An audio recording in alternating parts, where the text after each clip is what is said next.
எல்லாமே ஈஸியாக்கி நம்மள லேசியாக்குனா இந்த ஏஐ இல்லாத உலகம் எப்படி இருந்திருக்கும் யோசிச்சு பார்த்துருக்கீங்களா? Data entry, codings, mail drafts இது எல்லாமே சும்மா டக்குன்னு போட்டா பட்டுன்னு ஒரு செகண்ட்ல வருதுல்ல. ஏஐ இல்லன்னா இதெல்லாம் நம்ம மேனுவலா பண்ண பல மணி நேரம் ஆகியிருக்கும். இந்த graphic designer, video editors, Insta and YouTube reel and short makers prompt போட்டு சில நிமிஷங்கள்ல நமக்கு கிடைக்கிற அவுட்புட்ட டிசைனிங் சாஃப்ட்வேர்ஸ் 3D அண்ட் விஎஃப்எக்ஸ்ல பண்ண எவ்வளோ நேரம் ஆகியிருக்கும்? அதுக்கு எவ்வளோ செலவாகியிருக்கும்? யோசிச்சு பாருங்க. இந்த AI music, AI voice, AI thumbnail இப்படின்னு ஒண்ணு இருந்திருக்கவே இருந்திருக்காது.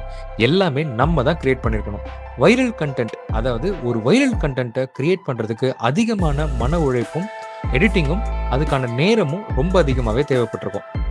இந்த காலேஜ் அண்ட் ஸ்கூல் பசங்க டவுட்ஸ்னா இன்னும் புக்ஸ் அப்புறம் கூகுள தான் நம்பி இருந்திருப்பாங்க. நோட்ஸ், சம்மரி, ப்ராஜெக்ட் எல்லாமே மேனுவலா செய்ய வேண்டியிருந்திருக்கும். படிப்பு கொஞ்சம் ஸ்லோவாகவும் போராகவும் இருந்திருக்கும். Self driving car, robotics, medical ரிசர்ச்சோட வளர்ச்சி ரொம்பவே ஸ்லோவாயிருக்கும். டேட்டா அனாலிசிஸ் மேனுவலா பண்றதால பல கண்டுபிடிப்புகள் வெறும் கனவாகவே போயிருக்கும். சாட்பாட் இல்ல, வாய்ஸ் அசிஸ்டன்ட் இல்ல, கேள்வி கேட்ட உடனே ஆன்சரும் இல்ல. வாழ்க்கை சற்று ஸ்லோவா, எஃபர்ட் கொஞ்சம் அதிகமானதா இருந்திருக்கும். ஆனா ஏஐன்னு ஒண்ணு கண்டுபிடிக்காமலே இருந்திருந்தா மனிதனோட கிரியேட்டிவிட்டியோட வேல்யூ இன்னும் அதிகமா இருந்திருக்கும். வேலை வாய்ப்புகள் குறையாமல் இருந்திருக்கும்.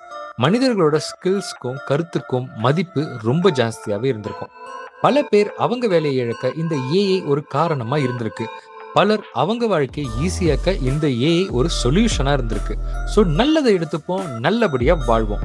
இந்த வீடியோ உங்களுக்கு பிடிச்சிருந்தா நம்ம சேனலை சப்ஸ்கிரைப் பண்ணுங்க. டெய்லி இன்ட்ரெஸ்டிங்கான கண்டென்ட்ஸ் உங்களுக்காக சுட சுட ரெடி ஆயிட்டு இருக்கு.